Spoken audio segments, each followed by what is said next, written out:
Dan saya itu tahu dengan mata kepala saya sendiri waktu beliau itu menghembuskan napas terakhirnya.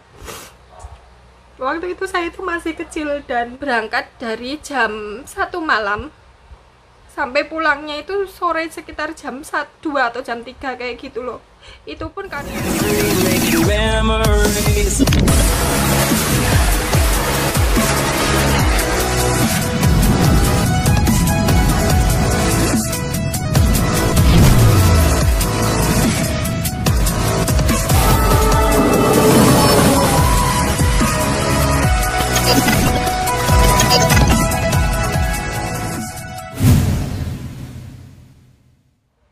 Assalamualaikum warahmatullahi wabarakatuh. Ketemu lagi dengan Dian di Taiwan. Kali ini aku mau sharing-sharing aja ya teman-teman. Sebenarnya aku nggak mau cerita, tapi karena teman-teman itu di komentar itu selalu bilang aku suruh cerita tentang kehidupan saya itu kayak gimana sampai bisa sampai di Taiwan itu kayak gimana, ya sudah saya cerita. Sebenarnya itu saya itu nggak mau cerita karena masih belum ikhlas dan ada sedikit trauma. Jadi kalau mengingat itu selalu pengen nangis gitu loh hawanya. Tapi ya wis, ini tak ceritakan secara garis besarnya saja ya. Saya tidak bisa cerita semuanya. Ada beberapa hal yang tidak bisa di-share ke publik ya. Mohon maaf kalau saya nanti ceritanya itu nggak bisa memuaskan teman-teman. Pokoknya nggak bisa memuaskan penasarannya ya. Saya ceritakan garis besarnya aja lah biar teman-teman tahu kayak gimana. Jadi saya itu lahir di Kediri 17 tahun yang lalu ya. Umur saya 17 tahun lebih dikit lah. Dikitnya berapa ya wis pokoknya luwih didik. Saya lahir di Kediri. Waktu itu kehidupan saya itu baik-baik saja bersama bapak dan ibu saya, juga adik saya. Jadi saya itu anak perempuan pertama dari 2 bersaudara. Adik saya itu cowok. Waktu itu bisa dibilang kehidupan saya di waktu itu bisa dibilang kehidupan masa kecil saya itu serba ada ya teman-teman. Karena kebetulan bapak saya itu kerjanya ya bergelimang uang gitu loh, bayarannya gede, nggoni duit kalau kata orang Jawa. Kalau kata orang dulu itu kayak tempatnya uang, lahan basah kayak gitulah, bisa dikatakan seperti itu. Jadi bapak saya itu kerjanya wira swasta tempatnya, pokoknya nyari duit itu enak banget kayak gitu. Jadi kehidupan saya dulu itu berkecukupan teman-teman, mau apa aja itu ada, pengen apa aja pokoknya wes penak lah uripe, katakanlah seperti itu. Kemudian waktu itu kalau tidak salah saya kelas 2 SMP atau kelas 1 SMP ya, kalau saya lupa ya, kira-kira pas waktu saya SMP dan adik saya itu masih kecil, mungkin masih kelas 1 atau kelas 2 SD kalau tidak salah. Lah tiba-tiba bapak saya itu sakit teman-teman. Jadi kehidupan saya itu langsung berbalik dari yang serba ada jadi tidak ada.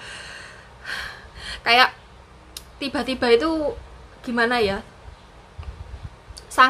kejadiannya itu sangat tiba-tiba. Jadi tadinya bapak saya itu sehat-sehat saja, kemudian tiba-tiba sakit dan sakitnya itu sangat parah. Beliau itu menderita kanker hati. Waktu itu ya tahun itu belum pengobatan, belum semodern sekarang ya, belum di rumah sakit itu. Waktu itu yang paling bagus itu hanya ada di kota besar. Segala macam upaya pengobatan pokoknya dibawa dari rumah sakit satu ke rumah sakit yang lainnya, pokoknya segala upaya penyembuhan itu dilakukan oleh ibu saya. Tapi ya Gusti Allah itu lebih sayang sama beliau. Jadi itu kurang lebih sekitar sakit beberapa bulan itu beliau pergi, dan sampai sekarang itu saya kayak belum ikhlas gitu. Karena apa, waktu itu kan beliau meninggalnya di rumah, dan karena sakitnya yang terlalu parah itu tiap malam itu beliau nggak pernah tidur, kayak gimana ya, kayak halusinasi gitu loh, kayak melihat seseorang yang udah nggak ada itu kayak hadir di hadapan beliau kayak gitu. Jadi kita itu gantian jaga beliau siang malam. Nah waktu itu malamnya itu yang jaga ibu saya. Jadi waktu paginya beliau itu tidur. Saat itu sudah parah ya, pagi itu beliau sudah memuntahkan semua apa yang ada di dalam perutnya. Dikasih makan apa aja itu muntahkan semua. Mungkin kalau kata orang itu kayak ngersii awak gitu loh, membersihkan apa-apa yang ada di dalam tubuhnya kayak gitu, muntah semua itu, apa-apa dimuntahin semua. Terus kemudian saya itu disuruh manggil seluruh keluarganya itu suruh nelpon, disuruh datang semua itu, mulai dari Pak Poh, Pak Le, sama Mbak gitu datang semua lah, karena mereka semua kecapean ya, tertidur. Jadi tertidur di samping bapak saya gitu. Ya yang terjaga itu cuman saya. Karena yang disuruh jaga itu saya waktu itu. Dan saya itu tahu dengan mata kepala saya sendiri waktu beliau itu menghembuskan napas terakhirnya. Waktu itu saya itu masih kecil, dan tahu kan anak perempuan itu selalu lebih dekat dengan bapaknya daripada dengan ibunya. Dan sampai sekarang itu saya kayak belum ikhlas gitu loh, kayak masih belum percaya kalau ternyata beliau itu sudah pergi.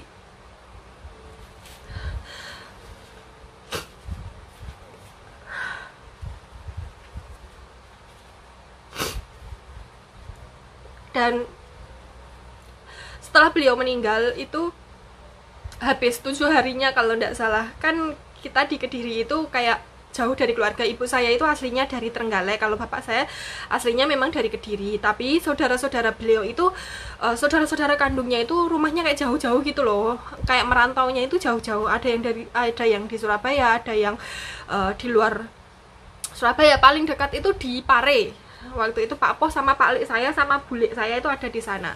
Di keluarga bapak saya yang ada di Pare itu 3. Yang di dekat di sekitaran tempat tinggal kami yang satu kota itu nggak ada. Dan waktu itu karena kami hidup berkecukupan, ibu saya itu lulusan SD teman-teman. Waktu itu kan ya zaman semono lulusan SD itu sudah bagus-bagusnya ya, karena ya memang sekolah itu kayak sulit gitu zaman dahulu. Jadi ibu saya itu lulusan SD. Beliau itu terbiasa semua itu serba kecukupan, dan beliau tidak pernah diizinkan untuk bekerja sama bapak saya. Jadi kulino ngatung nggone wong lanang kayak gitu loh, kulino jaga nih wong lanang. Itu begitu ditinggal bapak itu kayak semua langsung, kayak rumah itu kayak langsung roboh kayak gitu loh, sokone wes ambruk gitu. Jadi kita itu semua kayak kaget, kayak enggak, kayak gimana ya, kayak ya soalnya kaget lah, dari kehidupan yang serba ada jadi tidak ada, itu kayak kaget gitu. Dan setelah 7 hari meninggalnya bapak itu, karena kita nggak punya sanak keluarga di sana, tidak punya penghasilan, ibu saya juga tidak tahu harus bekerja apa di sana, karena ya tidak ada pengalaman sama sekali. Akhirnya sama orang tuanya ibu sama si mbah itu, mbah saya, Mbah Kakung sama Mbok, kalau saya manggilnya Mbok, itu disuruh pulang ke Trenggalek. Jadi ibu saya itu setelah 7 hari itu boyongan ke Trenggalek. Tapi saya belum mau diajak pulang ke Trenggalek. Akhirnya saya itu dititipkan di rumahnya Pak Lek. Di rumahnya Pak Lek. Jadi saya itu melanjutkan sampai, kalau tidak salah itu sekitar 6 bulan saya tinggal di sana, itu melanjutkan cuman sampai kelas 3. Jadi kenaikan kelas 3 itu saya mau tidak mau itu diboyong pulang juga ke Trenggalek sama ibu saya. Jadi saya dari kelas 3 SMP sampai sekarang itu tinggal di Trenggalek. Setelah ditinggal bapak saya itu, karena ya memang ibu saya tidak punya pengalaman apa-apa dalam bekerja, yes, ndak ada pengalaman wong setelah lulus SD itu langsung menikah. Jadi dan setelah menikah itu semua serba dicukupin suaminya, jadi tidak punya pengalaman kerja apapun. Akhirnya beliau itu mencoba untuk menghidupi anak-anaknya, untuk menyekolahkan anak-anaknya itu beliau mencoba berdagang teman-teman. Waktu itu beliau mencoba berdagang sayur keliling pakai sepeda, karena ya zaman itu nggak punya motor, punyanya itu sepeda. Dan sepeda ya karena habis-habisan buat biaya pengobatan itu tadi, beli sepeda, naik bekerja jualan sayur berkeliling. Kalau di Jawa itu bilangnya baku letek kayak gitu. Itu keliling-keliling, berangkat dari jam 1 malam sampai pulangnya itu sore sekitar jam 1, 2 atau jam 3 kayak gitu loh. Itu pun kadang dagangannya nggak laku. Pokoknya kehidupan kita itu kayak berbalik 180 derajat gitu loh. Dan ya tentu saja saya setelah lulus SMP saya itu melanjutkan ke SMA. Walaupun saya nggak pintar-pintar amat, tapi alhamdulillah saya selalu diterima di sekolah favorit, kayak di sekolah unggulan gitu loh, tempatnya anak-anak pintar. Walaupun saya ya nggak pintar-pintar amat sih, ya dulu saya berpikir lebih baik menjadi orang yang bodoh di antara orang-orang yang pintar daripada menjadi orang yang pintar di antara orang-orang yang bodoh. Jadi saya itu selalu berusaha untuk bisa masuk di sekolah-sekolah tempatnya anak-anak yang pintar berkumpul, walaupun saya itu nggak pintar-pintar banget kayak gitu loh. Nah, setelah lulus SMA, ya karena kehidupan kami yang seperti itu, pengennya itu kuliah kayak teman-teman yang lain, pengennya itu kuliah ya karena nilai saya ya cukup lumayan bagus, tapi ya ati karep bondo cupet. Ati karep bondo cupet ya nggak punya biaya, terus kemudian ibu masih menanggung adik saya untuk sekolah, jadi ya saya itu ngalah. Wes akhirnya ya wes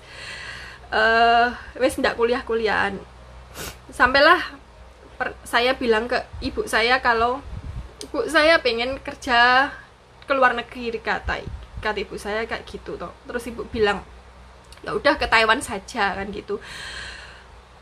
Karena kalau ke Hong Kong waktu itu kan gaji yang paling tinggi itu di Taiwan ya, tahun 2015 akhir bulan Desember kalau nggak salah itu saya ngomong gitu sama ibu, saya pengen kerja di luar negeri. Terus ibu menyarankan buat ke Taiwan saja karena di Hong Kong itu kan setiap minggu libur ya teman-teman, terus takutnya itu malah nggak dapat apa-apa gitu loh ya, namanya wong wedok kalau setiap minggu libur itu kan bawaannya shopping gitu, nanti uangnya malah buat belanja-belanja malah nggak dapat apa-apa. Aduh lungo gak oleh apa-apa yo, apa kata tetangga nanti ditertawain tetangga kayak gitu. Jadinya ya wes saya mendaftar ke Taiwan. Saya mendaftar itu bulan Januari akhir. Bulan Januari akhir itu pokoknya sudah terus mencari persyaratan kayak gitu. Mencari kelengkapan persyaratan kayak gitu. Kemudian masuk ke PT, daftar ke PT itu sekitar pertengahan bulan Februari tahun 2016 kalau tidak salah. Waktu itu saya mendaftar di PT di Madiun, tepatnya waktu itu di BLK Kusuma Bakti apa ya, Citra Kusuma Bakti CKB kayak gitu. Dan di sana itu PT-nya nggak sehoror seperti yang diceritakan teman-teman ya, kayak di PT-PT di Jakarta itu kan kayaknya horor-horor kayak gitu sampai nggak boleh keluar. Kalau di sana itu bebas teman-teman. Terus laus-lausnya itu guru-gurunya itu juga baik banget, kayak sama murid-muridnya itu kayak biasa, kayak konco gitu loh, kayak teman kayak gitu loh. Jadi kita itu di sana belajarnya ya enjoy aja, santai aja, seneng-seneng gitu loh. Pokoknya sama losenya itu nggak pernah ada masalah. Sama staff-staffnya pun juga seperti itu. Staff-staffnya itu ya juga friendly banget, kayaknya ya wis bersahabat banget sama kita itu ya. Ngomong itu biasa, paling formalnya pas jam kerja, jam belajar itu memang harus bicara yang formal. Tapi sesudah itu ya kita ya guyonan bareng, duduk-duduk bareng biasa. Keluar juga bebas, beli makanan di luar ya juga boleh. Di PT waktu itu saya menggunakan sistem fingerprint, jadi harus melakukan sidik jari itu selama 60 hari, jadi agak lama di PT, kurang lebih belajar itu sekitar 3 bulan. Kemudian saya 2016 bulan Juni, tanggal berapa ya saya kok lupa, pokoknya ya bulan Juni kalau tidak salah itu 1 minggu sebelum lebaran itu saya terbang ke Taiwan. Kemudian sampai di Taiwan itu jam berapa ya, saya terbang itu berangkat dari PT itu jam 11 malam, terus sampai di Bandara Juanda itu subuh jam setengah 4 kalau tidak salah, terus terbangnya itu jam 6 atau jam 7 gitu loh. Pokoknya pagi kan transit di Singapura nyampe Taiwan itu jam setengah 4 sore, kemudian dikumpulkan di bandara, nunggu mobil jemputan itu sampai jam setengah 12 malam. Jam setengah 12 malam itu baru dijemput, kemudian diantar ke penampungan, dan di penampungan itu campur mulai dari orang Filipina, Vietnam, Thailand, itu laki perempuan itu jadikan satu teman-teman. Jadi kita itu melumpuk jadi satu sama koper-koper sama tas-tas gitu, laki perempuan jadi satu. Dan jujur saya kaget karena bisa dibilang saya itu kayak anak mami gitu loh. Saya nggak pernah hidup sengsara, walaupun ekonomi kita jatuh, tapi kayak saya itu serba kayak bisa dibilang anak manja. Jadi kayak ora tau urip rekoso gitu loh, nggak pernah kerja, ibaratnya nyandak sapu, pegang sapu itu bisa dihitung. Jadi saya itu kayak nggak ada pengalaman untuk kerja berat sama sekali, nggak ada. Jadi waktu pertama saya di Taiwan itu saya kaget, sampai beberapa bulan, hampir 1 tahun itu setiap hari itu saya menangis. Jadi mau makan nangis, mau mandi nangis, mau tidur nangis, waktu kerja juga nangis. Jadi hampir setiap hari itu ketika telepon dengan ibu itu saya nangis, ya nangis. Padahal majikan saya itu baik banget. Majikan saya itu baik banget. Saya punya 3 majikan. Saya tinggal di Nantau waktu itu. Pertama kali menginjakkan kaki Taiwan, saya itu tinggal di Nantau.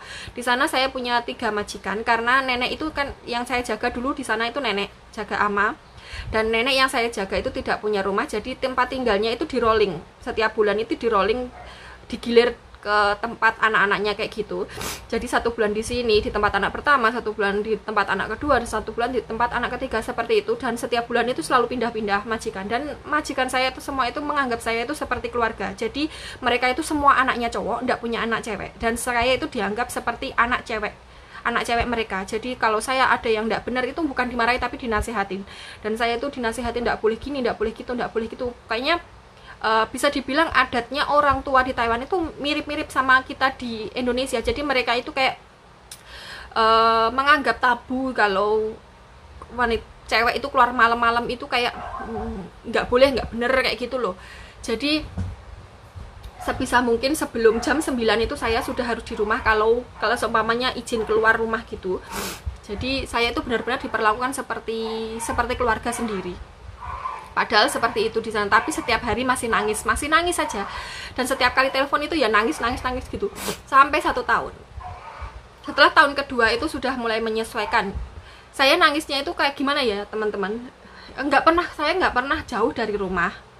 Terus nggak pernah kerja ikut orang, kayak nelongso gitu loh, dan makanannya itu kan saya kaget. Kalau di Indonesia kan makannya asin, pedas dan lain sebagainya, rasanya itu kayak tajam banget gitu loh. Sedangkan di sini itu makanannya cenderung hambar, kasih garam itu dikit banget, malah nggak kerasa kayak waktu pertama kali makan di Taiwan tuh kayak nggak kerasa garamnya, nggak kerasa apapun, nggak kerasa, pokoknya ya mirip sayur yang direbus aja gitu rasanya, wes nggak ada rasanya ya segitu, mirip sayur yang direbus itu rasanya tawar sekali lah. Itu makan sama nasi itu kayak nggak kolu gitu loh. Dan waktu pertama kali datang itu 1 minggu datang kalau nggak salah, HP saya mati.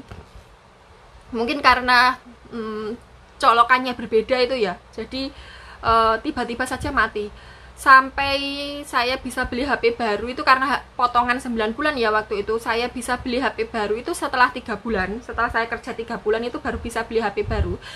Jadi selama belum bisa beli HP baru itu majikan meminjamkan telepon rumahnya untuk saya menelpon keluarga di rumah. Jadi majikan itu benar-benar baik banget. Terus akhirnya saya bisa beli HP baru. Beli HP baru itu pun juga mereka yang bantu beliin. Jadi kan saya nggak tahu belinya di mana, harus bagaimana itu saya nggak tahu. Jadi saya dibantu dibeliin, mereka yang beliin internetnya, sampainya dibantu segala hal sampai saya punya HP sendiri kayak gitu. Terus tahun kedua sudah mulai menyesuaikan ya, dan setiap kali saya simbah ama yang aku jaga itu dibawa keluar, tentu saja saya juga dibawa keluar.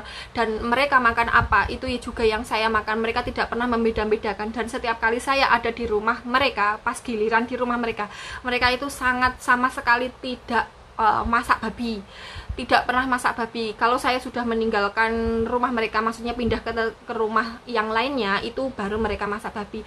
Dan selalu mengingatkan saya untuk melakukan sholat. Jadi kalau pas saya datang bulan kayak gitu, majikan cowok, majikan cewek itu selalu nanya, kok aku nggak lihat kamu pai-pai, di sini kan bahasanya pai-pai, sembahyang kayak gitu loh, kok aku nggak lihat kamu. Terus ya kalau sama majikan cewek tentu saja saya bilang kalau pas dapat itu nggak boleh sembahyang kayak gitu, jadi mereka mengerti. Dan di tahun ketiga ya sudah terbiasa, sudah mulai kerasan karena sudah gaji sudah full tentu, dan ya sudah terbiasa karena ya sudah lama dari yang tadinya setiap hari menangis jadi kerasan dan tidak mau pulang. Akhirnya saya nambah kontrak, tapi saya tidak menambah kontrak di majikan tersebut. Ada beberapa pertimbangan kenapa saya memutuskan untuk tidak menambah kontrak di situ. Yang pertama, capek ya, tiap bulan pindah-pindah gitu. Dan yang kedua, itu karena saya tinggal di Nantau, dan kadang di majikan yang kedua itu tempatnya di pegunungan banget, jauh dari minimarket, jauh dari supermarket, jauh dari pasar, jauh dari keramaian. Pokoknya mau beli apa-apa aja susah. Kalau pas mau pindahan ke situ itu harus segala macam yang saya butuhkan 1 bulan ke depan itu sudah harus saya bawa. Jadi kayak kalau malam itu sepi banget, sinyal juga susah. Jadi pas di majikan itu kayak tinggal jauh dari peradaban gitu loh. Terus ya alasan kedua itu karena ya gitu, mau kemana-mana susah. Kalau mau pas libur itu perjalanannya saja 1,5 jam sampai ke stasiun terdekat. Jadi cuma capek di jalan aja. Terus yang ketiga, saya melihat teman-teman saya yang menambah kontrak di majikan yang sama itu, kebanyakan, saya nggak bilang semua ya, kebanyakan itu setelah kontrak kedua itu majikan yang tadinya baik itu jadi berubah 180 derajat kayak gitu. Mereka menganggap kalau kita itu menganggap kalau mereka itu sangat baik, jadi kita itu mau nambah kontrak lagi sama mereka, dan menganggap kita itu sangat butuh uang. Jadi mereka itu makanya mereka itu kayak berubah gitu, jadi kayak semena-mena gitu loh. Dan saya jagani yang seperti itu, saya takutnya yang seperti itu, dan saya ingin mencari suasana baru kayak gitu loh, pengen merasakan tinggal di kota yang lain, di tempat yang lain, ya cari pengalaman lain lah. Kalau di situ kan ya gitu-gitu aja kayak gitu. Seperti itulah kurang lebihnya teman-teman. Ini wis terlalu panjang ya, disambung lain waktu. Nanti kalau sudah bisa libur, saya pengen main ke tempat majikan saya yang lama, insya Allah kalau diberi kesempatan. Oke, sekarang videonya sampai di sini saja ya. Kalau teman-teman ada yang mau ditanyakan boleh komentar di kolom komentar. Terima kasih. Wassalamualaikum warahmatullahi wabarakatuh. Bye bye.